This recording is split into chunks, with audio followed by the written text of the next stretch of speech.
मगरमच्छ के आंसू। एक बड़े और शांत जंगल के बीचों बीच एक चमकती हुई नदी बहती थी। उसी नदी के किनारे रहता था एक चालाक मगरमच्छ जिसका नाम था भोंदू। जंगल के सभी जानवर उससे बहुत डरते थे, क्योंकि भोंदू न सिर्फ ताकतवर था बल्कि अपनी चालाकियों के लिए भी मशहूर था। वो हमेशा किसी न किसी तरीके से जानवरों को धोखा देने की कोशिश करता रहता था।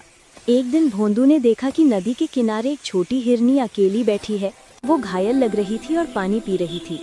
भोंदू के मन में शिकार का लालच उमड़ पड़ा, लेकिन वो जानता था कि अगर वो सीधे हमला करेगा तो हिरनी भाग जाएगी। इसलिए उसने एक नई चाल चली।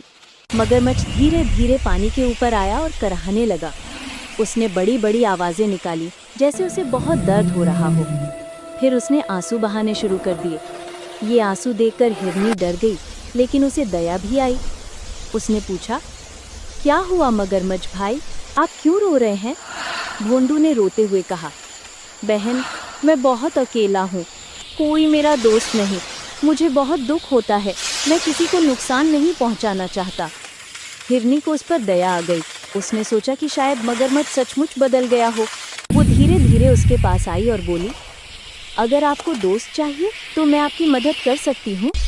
भोंदू की आंखों में फिर आंसू आ गए, लेकिन ये आंसू सच्चे नहीं बल्कि शिकार के लालच से भरे नकली आंसू थे। जैसे ही हिरनी पास आई, भोंदू ने तेजी से अपना मुंह खोला और उसे पकड़ने की कोशिश की, लेकिन हिरनी फुर्तीली थी।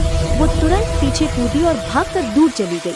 हिरनी ने गुस्से में कहा, तुमने मुझे अपने झूठे आंसुओं से धोखा देने की कोशिश की। ये तुम्हारे मगरमच्छ के आंसू हैं, नकली, झूठे और धोखा देने वाले।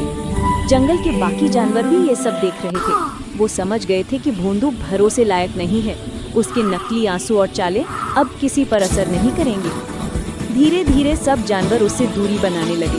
भोंदू अकेला रह गया, सचमुच अकेला। और इस बार रोने के लिए आंसू भी सच्चे थे, लेकिन अब किसी को उस पर विश्वास नहीं था।